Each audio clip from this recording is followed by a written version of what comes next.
al que es digno de recibir toda la honra y toda la gloria, al Cordero que es digno. A Él alabamos y glorificamos, porque su gracia es sobre nosotros.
En mí.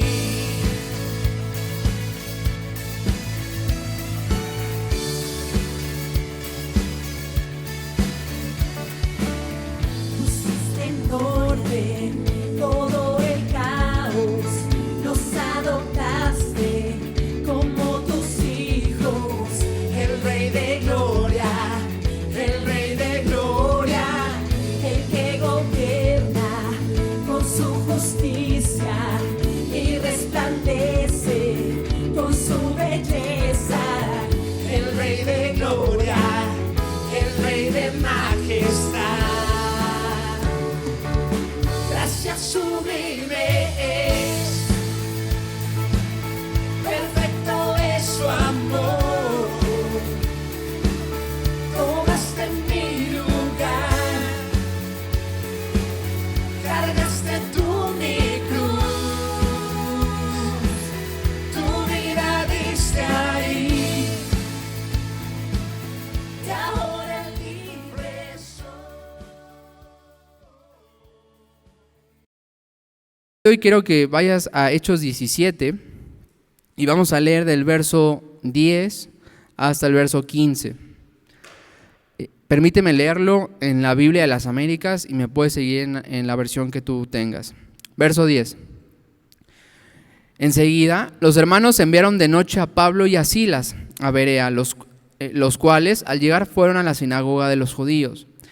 Estos eran más nobles que los de Tesalónica, pues recibieron la palabra con toda solicitud, escudriñando diariamente las Escrituras para ver si estas cosas eran así. Por eso muchos de ellos creyeron, así como también un buen número de griegos, hombres y mujeres de distinción. Pero cuando los judíos de Tesalónica supieron que la palabra de Dios había sido proclamada por Pablo también en Berea, fueron también allá para agitar y alborotar a las multitudes. Entonces los hermanos inmediatamente enviaron a Pablo para que fuera hasta el mar, pero Silas y Timoteo se quedaron allí. Los que conducían a Pablo lo llevaron hasta Atenas, y después de recibir órdenes de que Silas y Timoteo se unieran a él lo más pronto posible, partieron. El día de hoy vamos a estudiar lo que dice el Señor en estos versículos del 10 al 15, y aquí se encuentra Pablo con su equipo misionero en Berea. Este pasaje está en un sándwich entre lo que sucede en Tesalónica y lo que va a suceder, lo que va a acontecer en Atenas. Esto se está desarrollando durante el segundo viaje misionero de Pablo. Aquí Pablo ya tenía cierta experiencia en los viajes misioneros, y algo que hacía Pablo de forma constante era predicar primero en las sinagogas. Eso era como el modus operandi de Pablo, ¿no? Era la estrategia de predicación de Pablo. ¿Por qué iniciaba en las sinagogas? De hecho, si tú y yo leemos Romanos 1, dice que el evangelio es poder de Dios para salvación de todo aquel que cree. Después, ¿qué dice? ¿Sí se acuerdan? Primeramente al judío, exacto, y después al griego. ¿Por qué dice eso? ¿Los judíos tenían un nivel superior o eran más aptos para escuchar el evangelio o idóneos? ¿Por qué dice eso Pablo? Tal vez no lo habíamos notado. Lo que está diciendo Pablo, y de hecho si vamos a la carta a los Romanos, Pablo empieza hablando de la corrupción del hombre en el capítulo 1, 2 y 3, pero en el capítulo 1 aborda la corrupción de los gentiles. Capítulo 2, la corrupción de los judíos, que implica, tú eres judío, pero tú no eres menos pecador que los demás. Y el capítulo 3 es la declaración de pecaminosidad y de nuestra condición caída de todos, es la condición universal. Ahora, volviendo a Romanos 1, cuando dice que la salvación primeramente al judío. ¿Por qué? ¿Por qué dice al judío? Porque el Señor escogió un pueblo para por medio de él traer al Salvador, al Mesías. Lo hemos estado viendo ahora en la cautividad, cómo toda la historia de Israel, el Señor ha ido cumpliendo el llamado de traer a un Salvador a través de un pueblo. Por eso Jesús es hijo de David, es descendiente de David, de la tribu de Judá. Y a su vez es descendiente hasta que llegamos a Adán. Entonces, cuando dice Pablo primeramente al judío, lo que hacía Pablo era llegar a las sinagogas que se habían esparcido posterior de la cautividad, cuando los judíos estuvieron fuera de su lugar en Jerusalén. Y él llegaba a decirles: judíos, hermanos judíos, el Salvador ha llegado, el Mesías prometido ya está aquí. Ahora, si nosotros leemos en Tesalónica o en Atenas, Pablo lo que hacía era debatir, enseñar, predicar. ¿Qué predicaba? ¿Qué enseñaba? El Antiguo Testamento. En este momento histórico, en Hechos 17, lo que estaba aconteciendo posteriormente de que Pablo sale de Tesalónica, que está en Berea, viene a ser lo que nosotros leemos en Primera Tesalonicenses, lo que sucede con la iglesia en Tesalónica. Entonces, el Nuevo Testamento se estaba apenas escribiendo. La primera carta a los tesalonicenses es de las primeras, algunos dicen que es la primera, otros dicen que es Gálatas, pero es de las primeras en escribirse y se estaba construyendo apenas lo que hoy conocemos como Nuevo Testamento. Y la iglesia apenas estaba creciendo, eran los primeros años de la iglesia. Ahora, Pablo llega y se pone a predicar la Escritura. Y quiero que notemos esto. Volvamos una vez más al pasaje. Verso 10. Enseguida los hermanos enviaron de noche a Pablo y a Silas a Berea, los cuales al llegar fueron a la sinagoga de los judíos. 11. Estos eran más nobles, hablando de los judíos, que los de Tesalónica. En los versículos del 1 al 9, Pablo le predicó a los judíos en Tesalónica. ¿Qué sucedió en Tesalónica? Después de que escucharon que Pablo estaba predicando, ellos no quisieron escuchar el mensaje de Pablo, no quisieron escuchar el mensaje del evangelio y los empezaron a perseguir. De hecho, por eso Pablo y Silas tienen que salir de Tesalónica, porque están siendo perseguidos, y para evitar que la iglesia tuviera más complejidades, para evitar que la iglesia fuera más perseguida, ellos salen de Tesalónica y llegan a Berea. Ahora, nosotros vemos como aquí en Berea los tesalonicenses se enteran de eso y vuelven a ir a Berea, se trasladan hasta Berea. ¿Para qué? Para correr a Pablo. Ellos no querían que Pablo estuviera predicando. Y es que así que llega Pablo a Atenas. Ahora vamos a volver a ese punto, pero quiero que vengamos al verso 11. Recibieron la palabra con toda solicitud, escudriñando diariamente las escrituras para ver si estas cosas eran así. Yo quiero iniciar preguntándote, ¿qué significa pensar bíblicamente? ¿Tú qué entiendes que significa eso? Si yo te pregunto eso, ¿qué significa pensar bíblicamente? Es pregunta. ¿Qué piensan? También los servidores que están ahí atrás.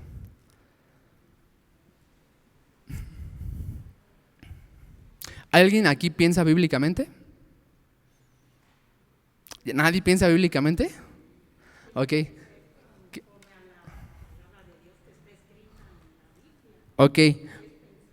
Ok, conforme a la palabra de Dios. Podríamos resumirlo así. muy honestamente, muy sencillo, ¿no? Pensar bíblicamente es pensar conforme a lo que está escrito. Ok, el punto ahí, amados hermanos, es que es muy fácil que todos nosotros podamos tener ese discurso en nuestra mente, pero otra cosa es vivirlo. Ahora, permíteme explicar a qué me refiero. No me refiero únicamente a la práctica, ¿no? De decir, ¿sabes qué? Está mal esto y pecar en eso mismo que dijiste.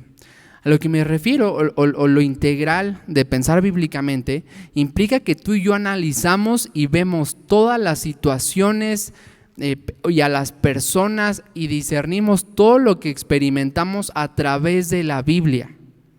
Es importantísimo. Y yo quiero hacerte esa pregunta. ¿Tú haces eso?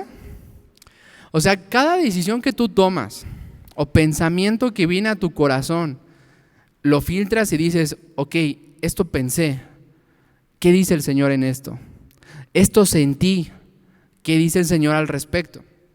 Mira, lastimosamente yo he escuchado a gente que dice, ¿sabes qué? Yo oré y tengo paz y voy a hacer esto. Y cree que porque oró y porque tiene paz o él siente o ella siente algo, el significado de paz en su mente, que puede ser no sentirse con culpa, entonces eso ya es correcto. El punto es mi sentimiento lo que define lo que es bíblico o no es bíblico? O sea, tengo paz, entonces estoy bien, voy a avanzar. Ya oré, entonces voy a avanzar. No. Podemos decir eso y hacer algo completamente contrario a la Biblia, de verdad. Podemos afirmarlo, podemos haber orado, pero si nosotros no somos instruidos, alimentados por lo que dice el Señor en su palabra, entonces ese pensamiento no es bíblico, aunque te sientas bien pensándolo. ¿Qué pasa cuando sucede algo y tú dices, ¿sabes qué? No voy a perdonar porque no siento perdonar. ¿Es un pensamiento bíblico? La respuesta es que no. Ahora, ¿cómo es que yo puedo afirmar que no lo es? Únicamente por medio de la Escritura.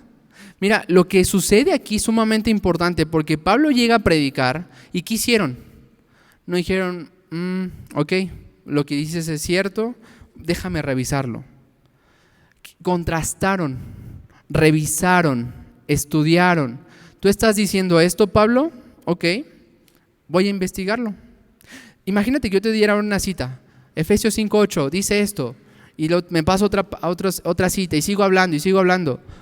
Tú llegas a tu casa y te pones a revisar los pasajes que apuntaste y dices, oye, esto no dice eso. O lo que él dijo con este pasaje no está contextualizado. Mira, en una ocasión a un pastor le marcaron y le dijeron, una congregante de una iglesia le dijo, he descubierto que mi pastor no está predicando la palabra, que no está predicando la sana doctrina, porque todo lo que él ha dicho, yo lo apunto y me pongo a revisarlo y me doy cuenta que al leer el capítulo completo, lo que él está diciendo, ese pasaje no significa eso. Entonces él lo está ocupando de una forma muy ingeniosa, muy armada para decir lo que él quiere decir. Y le decía a esta congregante le decía a este otro pastor, ¿no tendrán un pastor que enviarnos a esta iglesia? Y ese es el punto. ¿Por qué creemos lo que creemos? ¿Por qué afirmamos lo que afirmamos? Si tú y yo decimos Jesús es el Hijo de Dios, ¿por qué lo decimos? ¿Porque hemos guardado el discurso en nuestra mente? O sea, yo puedo decir ciertas cosas, pero la pregunta es, ¿eso está afirmado y arraigado en tu corazón porque es lo que tú ya leíste en la Escritura? ¿Porque es lo que tú sabes que dice la Escritura? ¿En qué consiste el engaño? Si yo te digo, te estoy engañando, alguien te está engañando, ¿en qué consiste? En que el que está siendo engañado, si está siendo engañado es porque no ha captado en dónde es que está el error. ¿Estás de acuerdo? O sea, no estás engañado porque no has discernido en dónde está el punto que está incorrecto. Pablo le dice a Timoteo que cuide de la iglesia. Cuida de la iglesia, Timoteo. Y le dice a Tito, cuiden de la iglesia, que no prediquen falsa doctrina. No permitas a maestros de falsa enseñanza. La pregunta es, ¿cómo vamos a discernir los maestros de falsa doctrina si no entendemos la Escritura. No te estoy diciendo que digas cada palabra, ahí te equivocaste, o sea, como que hagamos ya así una lista de todos los errores, ¿no? Mira, un buen maestro se puede equivocar y va a decir cosas en algún momento que diga, ¿sabes qué? Eso que enseñó no estaba bien. Un falso maestro, su problema no es intelectual, es moral. Los falsos maestros predican y comparten lo que ellos quieren compartir con el propósito de extraviar a las ovejas. Ahora, yo los llamo a ustedes como iglesias a que no dejen que en este púlpito se predique otra cosa que no sea el evangelio bíblico. ¿Qué necesitamos entonces como iglesia? Entender las Escrituras, conocer lo que dice Dios. Lo que estaba aconteciendo aquí era muy importante. Los judíos se pusieron a investigar, a escudriñar. Hermanos, la teología no es algo para los seminarios o para los pastores. Todos aquí somos teólogos. No significa que seamos buenos teólogos, pero somos teólogos. Es decir, todos nosotros tenemos un entendimiento, ciertos conceptos de Dios y de su obra. El punto ahí es que pueden no estar completamente pulidos, ¿no? Estudiados, pero todos somos teólogos, todos somos discípulos de la palabra. Mira, en el tiempo de la Reforma, cuando Martín Lutero está siendo acongojado, siendo presionado en su corazón por la culpa de sus pecados, lo que empezó a hacer el liderazgo de la iglesia en ese momento no fue enseñarle la palabra a Lutero, sino que le empezaron a imponer ciertas cargas, ciertos trabajos para que él se ocupara en su mente y dejara de pensar en eso. La respuesta no fue enseñar la Escritura. Y lo que fue sucediendo después es que Lutero seguía y seguía y seguía. Le dijeron, ¿sabes qué? Ya, estudia la carta a los romanos y dala. Acabaste, estudia la de Gálatas y enséñala. Enseña los salmos. Y empezó a enseñar varios libros. Y fue a través de eso, a través de escudriñar la Escritura, que Martín Lutero después nació de nuevo. Ahora quiero contarte una historia de él. En una ocasión, cuando él va a Roma, él iba a saludar al Papa y hay una escalinata. Y en esta escalinata se decía, ¿no?, que era por las cuales había subido Jesús cuando vio a Poncio Pilato, que entonces, cosa que no es posible, pero que entonces esas escalinatas estaban bendecidas. Y la tradición, y de verdad esto es real, la tradición era que ellos fueran subiendo y fueran diciendo un Padre Nuestro en cada escalón, y eso iba a implicar una gracia. Entonces Martín Lutero cuenta que él va subiendo, cada escalinata va diciendo el Padre Nuestro, y que a punto de llegar dijo, ¿por qué estoy diciendo esto? Vino a su mente que el justo vivirá por la fe. Y dice, ¿por qué estoy haciendo esto? Y dice, vaya, ¿cuán fácilmente podemos ser engañados? ¿Con cuánta facileza nos creemos cosas? Y se regresó y ya no vio al Papa. Él creía que al verlo iba a tener una cierta gracia, que iba a tener un momento muy especial delante de alguien santísimo. Pero mira, lo que quiero decirte de esta historia es que Lutero vivía conforme a lo que él entendía. Aún en esta práctica, que tú podrías ver pagana, ¿no? Podríamos verla llena de misticismo. Como cristianos no estamos exentos de eso. No pienses, ¿sabes qué? Esto es únicamente de ciertas religiones. Yo no tengo ese problema y por eso inicié preguntando, ¿tú tienes un pensamiento bíblico? Vamos a leer qué pasa en el verso 9. Vamos a analizar algo. En el verso 9, después de que Pablo y Silas son echados, dice que fueron enviados a la prisión algunos hermanos, entre ellos Jasón. Dice el verso 9, pero después de recibir una fianza de Jasón y de los otros, los soltaron. Perdón, Jasón fue el que dio la fianza, los soltaron. Quiero hacerte esta pregunta. Pablo está aquí en Tesalónica siendo perseguido. Es apresado, es liberado, es empujado a salir de Tesalónica porque él no quería. Es empujado a salir de Tesalónica, llega a Berea y estando en Berea vuelve a ser empujado a salir de Berea. Llega a Atenas, pero en Atenas ya no estaba con sus hermanos, con su grupo misionero. Se quedó, recuerda, en el verso 15 dice que se quedan Silas y Timoteo. Llega Pablo a Atenas y estando en Atenas está Pablo, yo me lo imagino así como diciendo, bueno, en lo que llegan, ¿qué hago? Vio que estaban todos los ídolos, se enardeció su espíritu y ¿qué hizo? Fue y predicó a la sinagoga. ¿Tú te has puesto a pensar cómo, y estamos viendo esto, cómo Pablo, no es que Pablo sabía exactamente qué paso iba a dar, no es que en la mente de Pablo todo estaba definido con anticipación. Pablo estaba caminando a la voluntad de Dios, iban aconteciendo cosas. ¿Cómo él pensó en la prisión que estuvo? ¿Qué pensó él de que fue expulsado de Berea?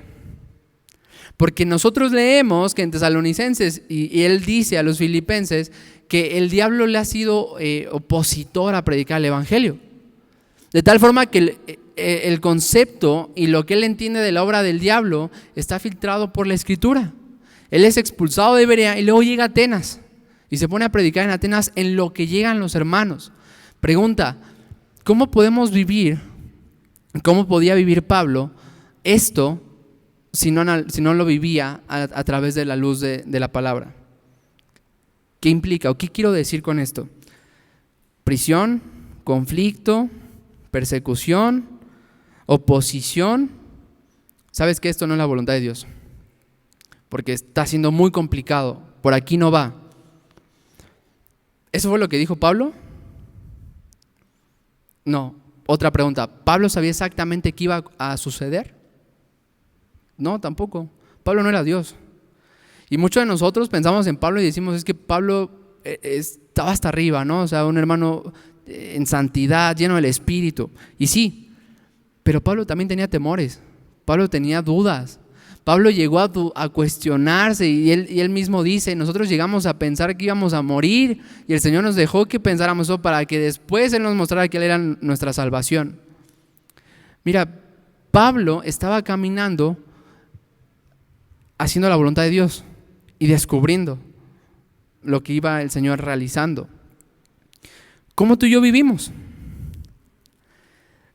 Si tú y yo evaluamos, esto lo decíamos un domingo, las cosas y evaluamos a Dios a través de lo que sucede en nuestras vidas, nosotros estamos haciendo una perspectiva simplista de Dios, que no contempla la Escritura. Al menos ¿cuántos puntos creen que Pablo podría pensar de doctrina en estos relatos? 1, la soberanía de Dios. Mi Dios es soberano, dice Pablo. ¿Qué hago yo en prisión? Mi Dios es soberano. Entonces, ¿por qué no me deja predicar en la palabra si es su palabra? Y estoy siendo llevado de este lugar. Mi Dios es soberano, entonces ¿por qué mis hermanos de milicia no están conmigo ahora? ¿Tú crees que Pablo tenía una alta estima de la doctrina de la soberanía? Sí, sí la tenía. ¿Qué era lo que consolaba el corazón de Pablo? ¿Qué era lo que alentaba el corazón de Pablo? ¿Qué era? Dice Pablo, yo sé en quién he creído. ¿Qué implica? Él conocía a Jesús. ¿Cómo lo conocía? Pablo tuvo revelación. Tal vez tú y yo no tenemos esa revelación. No tal vez, no tenemos esa revelación. Tenemos iluminación del Espíritu para leer lo que ya está revelado. No hay nueva revelación. Pero nosotros podemos conocer al Señor y debemos conocer al Señor. Debido a que Pablo conocía al Señor, es que él se movía y actuaba en obediencia a eso. No porque él sabía lo que iba a acontecer, no porque él sabía que no iba a haber problemas, o porque iba a estar fácil, o porque ya sabía que iba a haber problemas y ya llegaba en un espíritu de negación de, bueno, pues ya ni modo, pues tengo que predicar y me van a perseguir. No. Lo que Pablo hacía, lo hacía por obediencia al Señor, por amor al Señor, de lo que él le había dicho. Y eso es lo mismo con nosotros. Nuestro mover, nuestro actuar, nuestro caminar día a día en nuestro trabajo, en nuestra familia, cuando predicamos el Evangelio, lo que deseamos, lo que pensamos debería estar influenciado por lo que dice Dios en las Escrituras. Eso es lo que debe alentarnos. Hermanos, es real lo que decía Pablo. Yo sé en quién he creído y todo lo demás lo desprecio. Tú y yo podemos conocer a Jesucristo porque Él ya ha hecho su obra. Él fue el que nos buscó, Él fue el que nos rescató, Él fue el que nos unió a Él. Nosotros no nos unimos a Jesucristo. Él nos unió a Él para no separarnos nunca de Él. Y Él quiere, su voluntad es que nosotros conozcamos su voluntad. Eso es lo que también le dice Pablo a la iglesia en Tesalónica. Su voluntad, la voluntad de Dios es vuestra santificación. El Señor quiere santificarnos. Y es lo mismo que estaba haciendo con Pablo, santificándolo. Y no solamente el plan del Señor no se limita a nuestra vida, sino que tiene una perspectiva general. Porque si nos ponemos a ver lo que sucede en la vida de Pablo, ahorita estamos en el segundo viaje misionero, pero si nos vamos al tercer viaje misionero y luego cuando Pablo es llevado a Roma preso, recordamos que Pablo quería ir a Roma y que Pablo decía: iglesia, oren porque yo quiero ir a Roma. ¿Saben qué? El Señor concedió esa oración, pero no como ellos pensaban. Fue preso. ¿Tú crees que Pablo sabía que iba a ir preso? No lo sabía, pero él quería ir a Roma. Ahora, ¿qué pasó ahí? El Señor le ahorró el viaje, no tuvo que pagar nada. Aparte, lo escoltó, lo llevaron soldados romanos. Iba bien cuidado, preso, pero bien cuidado. Y llega a Roma y se pone a predicarles a los carceleros y se convierten. Hermano, ese era el plan del Señor. Ese era el plan del Señor. Y Pablo dice: los saludan nuestros hermanos. ¿Quiénes? Los que están aquí. ¿Te das cuenta la soberanía del Señor en todo eso? Diciendo: yo te voy a poner aquí, Pablo, porque quiero que les prediques, porque van a nacer de nuevo, pero necesitan escuchar el mensaje de salvación. ¿Qué es lo que dice Efesios 1? Ustedes que fueron elegidos según la voluntad de Dios, después de haber escuchado el mensaje y de haber creído, fueron sellados con el Espíritu Santo. Efesios 1:13. Entonces, ¿qué tiene que suceder? Que me prediquen el Evangelio, que prediquemos el Evangelio para que entonces el Señor conceda salvación. Entonces Pablo podía ver su vida, y nosotros podemos ver el día de hoy con una lupa y podemos ver desde un panorama también todo el libro de Hechos y decir: es que aquí está el Señor en todo momento. Lo que a veces se nos dificulta es ver nuestra vida así. Y a veces podemos llegar a caer en la tentación de decir: creo que no está muy bien trazada mi vida. Creo que estas aflicciones que estoy pasando no las debería de estar pasando. Y ¿sabes qué? Nos enfocamos en pensar en nosotros y en lo que yo no tengo, lo que yo quiero, lo que yo creo que es lo mejor, en lugar de tener una mente bíblica. ¿Tú crees que Pablo en la prisión no llegó a pensar, y esto es especulativo: Señor, libérame, quiero ir a predicar allá afuera? En un sentido, nosotros vemos que la iglesia oraba por Pablo y él decía que quería ir a verlos, ¿no? Y estando en Roma, él quería ir con la iglesia y quería ir a predicar. Pablo, en la mente de Pablo, él quería predicar en todos lados. ¿Y sabes qué? El Señor no se lo concedió. El Señor dijo: ¿sabes qué, Pablo? Tú hasta aquí. Y Pablo se despide de Timoteo y dice: yo ya estoy dispuesto, yo ya sé, en ese momento Pablo dice: yo ya sé que yo ya estoy entregado. Yo ya sé que aquí termina mi vida. Pero en la mente de Pablo podemos pensar que él deseaba predicar en todos lados, pero el Señor no lo delimitó así. Para Pablo fue así. Hermano, con nosotros Dios tiene un propósito, tiene un plan. Nuestra vida, nuestro trabajo no es una pausa. Cuando tú y yo estamos trabajando, no estamos en un momento menos espiritual. No es como que, ¿sabes qué? Ya quiero salir de trabajo para entonces irme a la congregación, porque eso sí es espiritual, o ahí sí hay propósito. No, hermano, todo lo que hacemos y vivimos debe estar guiado por lo que dice nuestro Dios y vivir para su gloria. ¿Qué implica? Pensar bíblicamente. Otra cosa que podemos hacernos aquí, la pregunta es: ¿nosotros deberíamos pensar o anhelar el no tener ningún conflicto, no tener ninguna adversidad? Porque mira, repito, del verso 1 del capítulo 17 hasta el verso 34, si pudiéramos ir sacando versículos, palabras, vamos a ver problema, problema, problema, problema. Que ese problema lo podemos traducir como persecución, oposición, negación. Pero también vemos el otro lado. Vamos a ver el verso 12. Después de que ellos se pusieron a escudriñar a la escritura, después de que ellos se pusieron a contrastar lo que decía, el verso 12 dice: por eso o sea, por eso de que se pusieron a escudriñar para ver si las cosas que decía eran ciertas, muchos de ellos creyeron, así como también un buen número de griegos, hombres y mujeres de distinción. Wow. O sea, debido a eso está también la otra parte, el Señor dando fruto, el Señor consolando el corazón de Pablo, el Señor permitiéndole ver su obra. Hermano, el Señor nos permite ver su obra. Es lo más hermoso ver a alguien nacer de nuevo. Conocer a alguien que estaba muerto, y que tú sabes que cuando hablamos con alguien que está muerto, no importa que le expliques con mayor precisión y te digan, sí, es cierto, muy, muy bien, pero no, ahorita no, gracias. O sea, tú y yo vemos la condición de un corazón endurecido, pero después ver a esa persona que el Señor le concede nacer de nuevo es algo hermoso, es algo glorioso, ver a alguien que ha nacido de nuevo. ¿Eso alienta nuestro corazón? Es pregunta, ¿alienta nuestro corazón? Debería alentarlo, porque es el deseo del Señor, ese es el corazón del Señor. Y mira, Pablo está sufriendo porque sufría, y de verdad sufría. No es como que nada más lo escribía ahí como, unos latigazos, un naufragio, una persecución. No, sí sufría.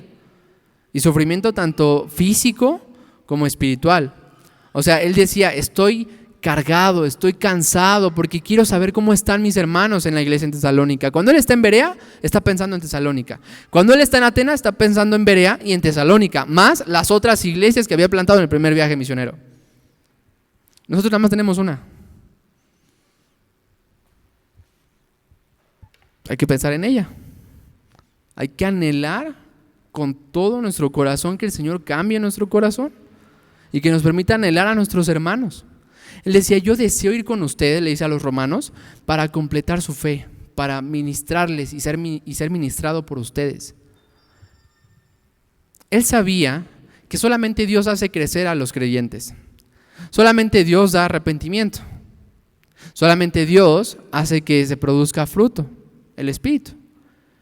Pero también Pablo sabía que el Señor ocupa instrumentos. Y somos nosotros, la iglesia. El Señor ocupa a personas que necesitan ser cambiadas para ayudar a otros a cambiar. A personas que necesitan ser santificadas para ayudar a otras a crecer en santificación. Esas son las formas en las que Dios obra. Y no porque tú y yo ya estemos terminados y entonces ya podamos servir. No. Si nosotros nos evaluamos a la luz de la Escritura, hay muchas cosas que necesitan que necesitamos crecer en el discipulado. Yo necesito discipulado en esta área, en esta área, en esta área. Bueno, ¿y a quién te estás ofreciendo intencionalmente? Oye, vamos a caminar juntos. Tenemos grupos conexión.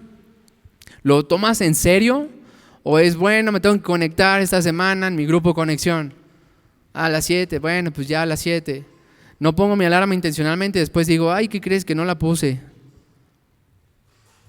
¿Cómo es que vemos nuestra vida, hermanos? Porque eso es no pensar bíblicamente, es pensar carnalmente. Cuando tienes un conflicto en la iglesia, ¿sabes qué? Es que es bien grosero, es que es bien terco, es que es bien el otro. ¿Qué significaría pensar bíblicamente? Pasar por alto la ofensa, perdonar, soportarnos. ¿Qué sería no pensar bíblicamente? Guardar rencor, contiendas, chismes. ¿Qué pasa en tu trabajo cuando te piden algo? Oye, fulano, por favor haz esto. Ay, pero ya son las 7, ya me tengo que ir. Hazlo, por favor. Ay, está bien. Y lo haces a regañadientes. ¿Qué dice la Biblia? ¿Te has preguntado qué dice la Biblia? Para empezar. ¿Qué dice de los amos, de los jefes? Aún a los insufribles, aún a aquellos que son odiosos, de verdad, odiosos, porque lo son, porque somos pecadores. Bueno, aún a ellos, sujétate con todo honor y respeto. No a regañadientes, honor y respeto. ¿Qué con tu esposa? ¿Cómo le hablas a tu esposa? ¿Qué cuando hace algo que no te agrada? O con tu esposo, o con tus hijos. Te dije que levantaras eso y no lo hiciste. Te lo dije 2 veces. Mira, hermano, algo que alguien dijo una ocasión y que me parece muy necesario recordarlo, es trata a las personas según lo que son. ¿Y qué significa? A un niño trátalo como un niño. Sé más paciente con un niño. Tú como adulto a la vez te dicen 2 veces las cosas y no lo haces y quieres que un niño sí lo haga, porque tú se lo dijiste y no pueden desobedecerte. Hermano, cada cosa que vivimos o está guiado por la palabra o no lo está. La cuestión es que a veces no lo pensamos así. Me subo al camión y pasó esto. Evalúo la situación desde mi perspectiva o desde la perspectiva de la palabra. Volvamos al verso 12.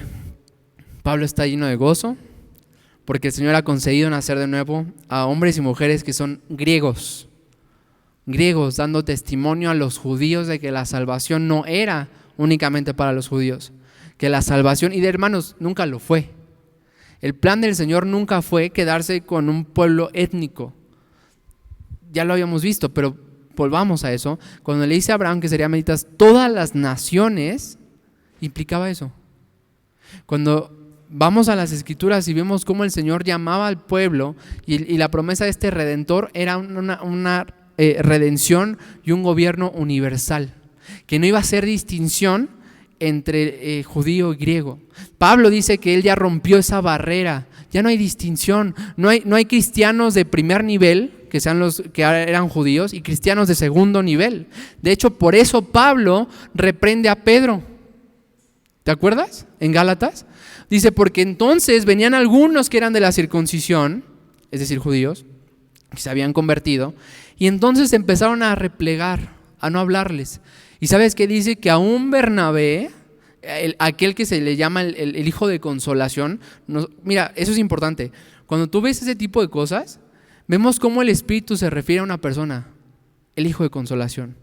O sea, algo que caracterizaba a Bernabé. Bueno, aún él, dice Pablo, fue involucrado, se fue por sus mentiras.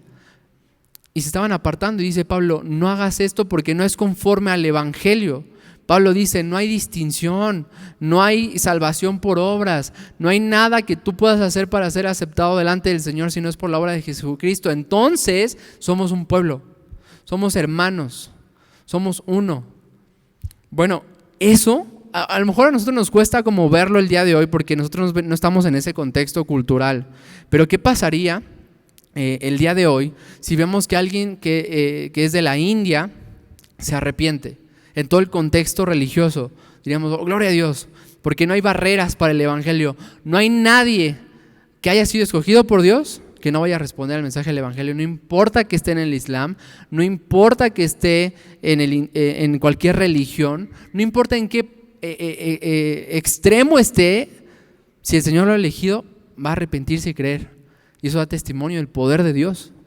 Aquí Pablo estaba viendo testimonio del poder de Dios, que era el Evangelio. Y por eso Pablo se limitaba a predicar únicamente la Escritura. Si nosotros seguimos leyendo en el versículo 16 en adelante, cuando él se pone a predicar en Atenas, dice que los que lo estaban escuchando decían, como que no es tan elocuente. Porque ellos se divertían, no existía la tele, se divertían escuchando a la gente. Mira, y de hecho como que todavía está hoy. Alguien hace un canal de teorías de conspiración y tiene millones de vistas. No tienen pruebas, no tienen nada, especula aquí, especula allá, pero hay el morbo, ¿cuánta gente lo está viendo? Y se la pasan horas y lo siguen y lo siguen. Bueno, los atenienses estaban acostumbrados a eso, a escuchar a alguien que se paraba y empezaba a decir cosas y a decir cosas. Y cuando Pablo está predicando, dice a los atenienses, les empezó a predicar la Escritura. Hermano, Pablo no adaptaba el mensaje según a quien fuera en el sentido de cambiarlo. Eso es importantísimo. El Evangelio no va a cambiar para predicarlo en Argentina, para predicarlo en China. No, el Evangelio es uno. Cuando tú y yo leemos las Escrituras dadas por Dios a un receptor en específico y que tienen un significado específico.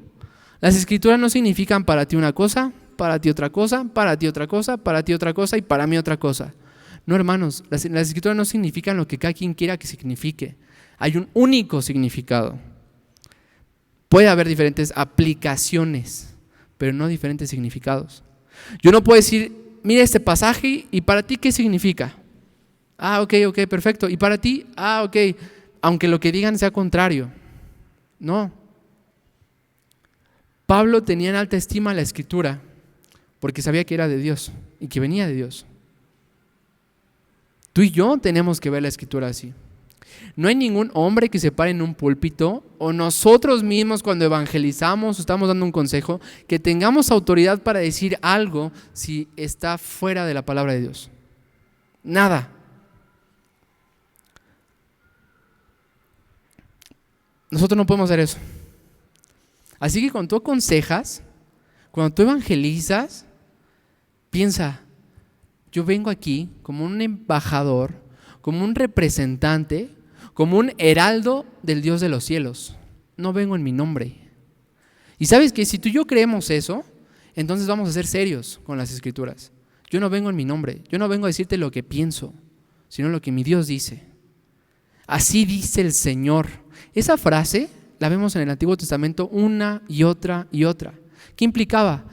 Yo soy el profeta tal, pero yo no vengo a decir así dice Jeremías, así dice Isaías, así dice Oseas. No, así dice el Señor. ¿A través de quién? Sí, a través de mí, pero yo vengo a hablar lo que dice el Señor. Bueno, Pablo nos dice que somos embajadores de Dios y es como si Dios mismo rogase a través de nosotros. Arrepentidos y creed, ¿no? ¿Qué está diciendo? Como si Dios mismo rogase a través de nosotros. ¿Qué implica? Tú y yo estamos diciendo lo que Dios dice. Estamos haciendo la voz de Dios audible. Dice el pastor John Piper, ¿quieres escuchar la voz de Dios? Bueno, agarra la Biblia y léela en voz alta. Esa es la voz de Dios. De tal forma que cuando hay una predicación, cuando hay enseñanza, y mira, por enseñanza no me refiero a que tú tengas que dar un estudio. Tú y yo cuando hablamos con alguien enseñamos. Estamos impartiendo doctrina. La doctrina es enseñanza. Bueno, cuando hay enseñanza tanto general como privada, como informal, podríamos decirle, tú y yo tenemos que pensar en eso. Yo vengo a proclamar el mensaje de mi Dios. ¿Por qué? Porque la palabra de Dios es sana, porque la palabra de Dios es santa, porque la palabra de Dios puede dar sabiduría al necio. ¿Por qué? Porque lo que necesitan los otros no son nuestras opiniones, sino lo que Dios dice.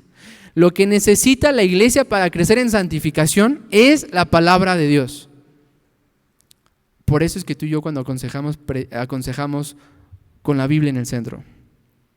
Y eso también aplica, y permíteme ser enfático aquí, eso significa que cuando tú das un consejo, tampoco vas a hacer lo que hacía este pastor o pseudo pastor que comentábamos, que nada más hagaba un verso de aquí, un verso de acá, ahí está, ahí te va mi consejo. No, tú tienes que entender lo que estás diciendo. ¿Qué implica? Que sabes lo que dice esa palabra, la has leído en su contexto, has estudiado con los recursos que tengamos, porque mira, la realidad es que no todos tenemos los mismos recursos. Algunos saben leer griego, algunos saben leer otro idioma como el inglés, que te permite leer ciertos libros que hacen algún comentario. Pero hermano, todo eso va a beneficiar, sí, pero tenemos la Escritura. Y si tienes dudas, pregúntale a otro hermano. Cuando tenemos este tiempo de preguntas y respuestas, de verdad es muy valioso. De verdad es muy valioso. ¿Por qué? Porque yo puedo leer algo en la semana, si sabes que no le entendí nada, lo voy a apuntar y lo voy a preguntar.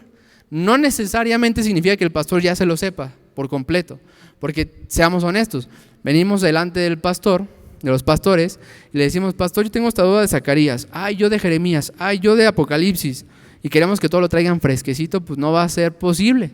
Pero hermanos, aprovechémoslo, hay que aprovecharlo. ¿Sabes que no lo sé ahorita? Lo voy a apuntar y a la próxima lo hablamos. Pero ¿en dónde es que está el punto ahí? Que nuestro corazón anhela saber lo que está diciendo el Señor. O mira, permíteme aplicarlo de una forma tal vez un poco más práctica. Cuando lo que tú leíste el día de hoy en la mañana, ¿lo entendiste? ¿O nada más leíste tu capítulo porque era el capítulo que tenías que leer? Ese es el punto. Hay que detenernos lo que sea necesario para leer, para preguntar, para cuestionar. Porque ¿sabes qué? Eso consuela nuestro corazón, porque es la palabra de Dios a nosotros. Es algo hermoso cuando estamos leyendo y decimos, Señor, es tu palabra, me estás diciendo esto y el otro. Y también cuando nosotros predicamos a alguien más, le aconsejamos a alguien más, podemos decirle, hermano, el Señor dice esto. Te puedo asegurar por las Escrituras esto, por las Escrituras.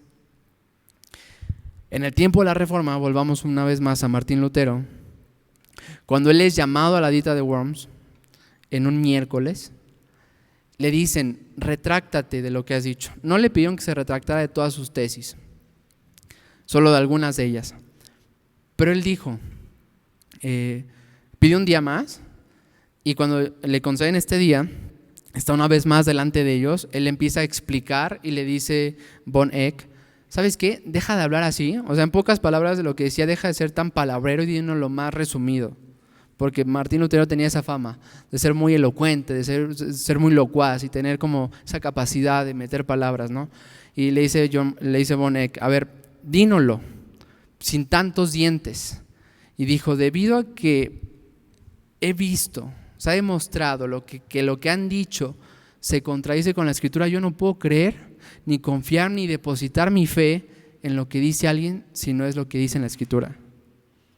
Eso es lo mismo para nosotros. Tú y yo no tendríamos por qué confiar y creer lo que dice alguien, aunque sea un pastor, si no es lo que dice la Escritura. Hermanos, pongamos en el primer punto la palabra. Porque si ponemos eso en el primer punto, ponemos en primer punto honrar a Dios y eso nos va a llevar a honrar a los hombres, no al revés. Y seguimos leyendo el verso 13 en adelante. Pero cuando los judíos de Tesalónica supieron que la palabra de Dios había sido proclamada por Pablo, también en Berea, fueron también allá para agitar y alborotar a las multitudes. Es impresionante que estos judíos se movieran, se trasladaran, hicieran ese esfuerzo para ir a quitar a Pablo. Hermano, ahí está muy evidente una oposición diabólica. Y es lo que dice Pablo también. El diablo se nos opuso. Y el diablo también ocupa hombres. Lo que hace Pablo aquí, tal vez si nosotros hubiéramos estado en ese momento, hubiera sido más complicado que verlo nada más ahorita. Porque a lo mejor nos podríamos puesto a opinar, no, Pablo, no hay que irnos, hay que ser fieles, hay que quedarnos aquí. O algunos otros a lo mejor pensaríamos, no, Pablo, mejor sí vámonos, etcétera, etcétera. O sea, podríamos tener diferentes pensamientos. Pero lo que nosotros vemos aquí es que Pablo confiaba en el Señor. ¿Qué implica? Confiar en el Señor era, ¿sabes qué? Si el Señor está permitiendo esto, si está mandando esto, aún tiene un propósito, aunque no lo entienda. Y eso lo decimos mucho.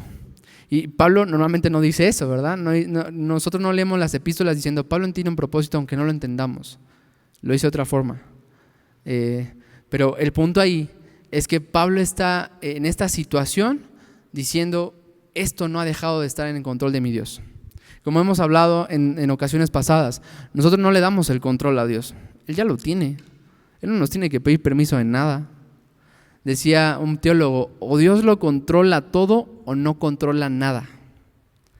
Si hay algo, de verdad piénsalo, algo, algún suceso, algún momento, algún segundo, alguna persona que Dios no controla, que Dios no gobierna, que Dios no señorea, entonces Dios no lo controla nada. No controla todo, porque ese factor cambiaría sus planes, cambiaría todos sus propósitos. Pablo veía la soberanía de Dios y que cuando hablamos de que Dios es soberano, no podemos quitar todos los atributos de Dios. Dios es soberano y Dios es sabio, Dios es amoroso, Dios es justo.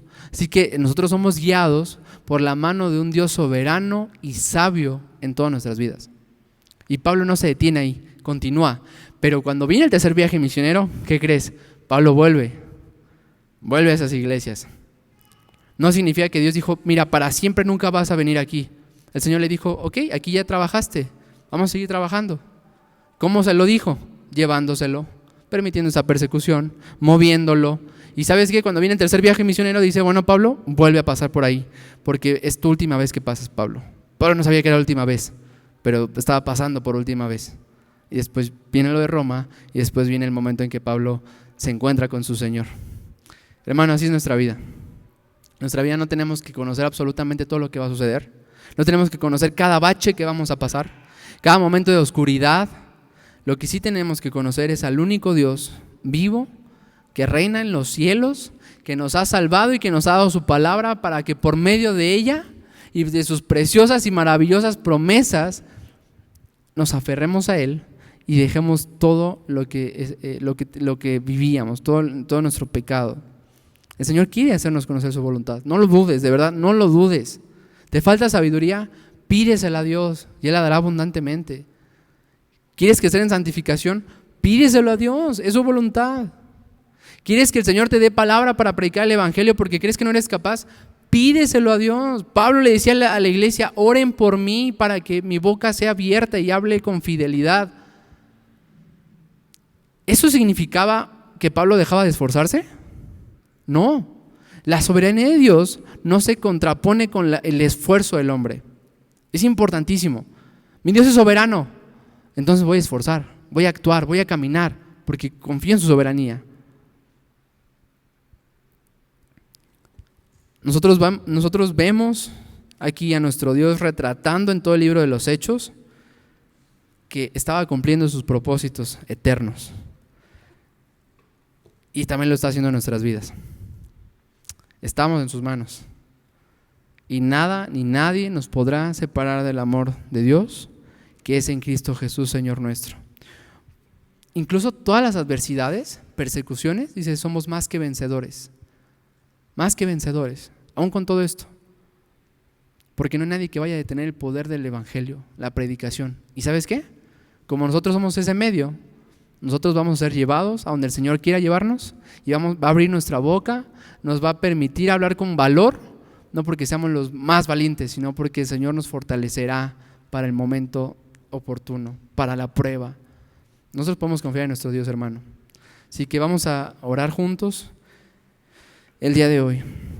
Señor, te agradecemos porque tú eres Dios, porque muchas veces olvidamos eso, que tú eres Dios. Y tú, mi Dios, nos has dado tu palabra, tú nos has mostrado tu voluntad, nos has entregado tus escrituras. A ti te ha placido mostrarte, Señor, a través de esta revelación especial que tenemos el día de hoy. Te pedimos que nos des entendimiento de tu palabra, que nos des discernimiento de tu palabra, que nos des hambre de tu palabra, de tal forma, Señor, que no caminemos y evaluemos las cosas conforme a lo que el mundo dice o lo que nosotros podamos decir separado de tu palabra. Señor, haznos hombres y mujeres bíblicos, sabios, íntegros. No únicamente que conozcamos la Escritura o que incluso podamos estudiarla, sino que nos transformes por medio de ella. Que nos neguemos a nosotros mismos, Señor, que podamos, como dice en tu palabra, Señor, crecer en santificación, hacer morir al viejo hombre, porque ya somos un nuevo hombre. Tu soberanía, tu poder es un aliento a nuestras vidas, Señor. Porque nosotros sabemos que tú has determinado todo antes de que suceda, pero también los medios, Señor, y muchas veces nos da tanto miedo porque no sabemos qué medios son. No sabemos el medio por el cual vamos a proveer a nuestra familia, el medio por el cual podremos predicar el evangelio en algún lugar con nuestros jefes. Te pedimos que nos des esos momentos, Señor, que nos permitas tiempos para predicar el evangelio en nuestros trabajos, momentos para predicar el evangelio en el transporte. Señor, muchas veces hemos tenido tanto miedo de qué van a decir de nosotros, pero la verdad es que no sabemos todas las implicaciones que puede tener hacer eso o no hacerlo. Pablo, estando preso en Roma, no dijo: bueno, estoy en un momento de pausa en el plan de Dios, así que me voy a callar, voy a esperar el juicio y después del juicio voy a seguir predicando el evangelio. No, Pablo decía: yo soy prisionero de Cristo Jesús, porque aún esa prisión había sido enviada por su Señor Jesucristo, y también nosotros, Señor. Así que permítenos hablar y predicar tu palabra a tiempo y fuera de tiempo, porque aún aquellos que podamos creer que no se van a convertir o una situación en la que no lo veíamos así, puede que tú concedas arrepentimiento, Señor. Nuestra vida no se trata sobre nuestros planes, no se trata sobre nuestras familias, sino sobre ti, Señor. Y si somos bíblicos, si tenemos un pensamiento bíblico, vamos a poner las cosas en su lugar, en el orden de importancia. Se trata de ti, Jesús. Se trata de ti, Señor. Enséñanos a ser sabios, bíblicos, entendidos en nuestra familia, Señor, en nuestro trabajo. Líbranos de vivir una fe que se limita únicamente a cantar en domingo, a sentirse bien, a apaciguar su mente, su corazón con alguna u otra obra de aparente caridad. Y llévanos a ser radicales por tu amor, Señor. Ellos estaban trastornando el mundo. Decían, aquí, ahí vienen los que están trastornando el mundo, porque venían predicando el mensaje del Evangelio. Porque el Evangelio es poder de Dios para salvación de todo aquel que cree. No necesitamos añadirle nada, Señor.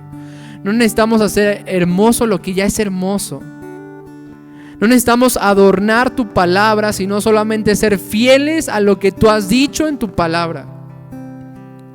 No necesitamos innovar. Necesitamos ser fieles a ti, Señor. Fieles a lo que tú dices. No hay nada que pueda atraer a las personas que están extraviadas en sus pecados, que están muertas en sus delitos, que sea permanente, que no sea el Evangelio. Podemos atraerlas con muchas cosas, con coreografías, con música, con un lugar más cómodo, con muchas cosas, Señor, pero no hay nada que pueda traer a un hombre de muerte a vida que no sea el Evangelio predicado, el Espíritu dando vida a través de la predicación de tus hijos.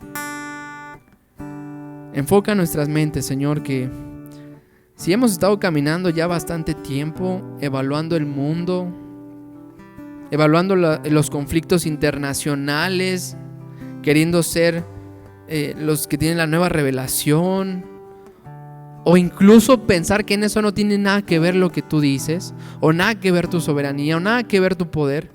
Padre, basta ya del tiempo de ser necios, de ser vanos, de ser superficiales con tu palabra, y permítenos, Señor, crecer en amor por ti, Señor, en amor por tu palabra.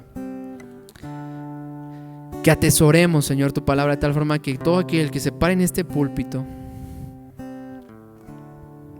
no sea dejado predicar si no está predicando tu palabra.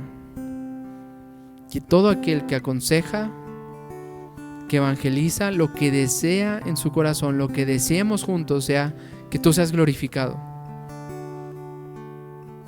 Que seas tú hablando, que sea tu Espíritu aplicando tu palabra.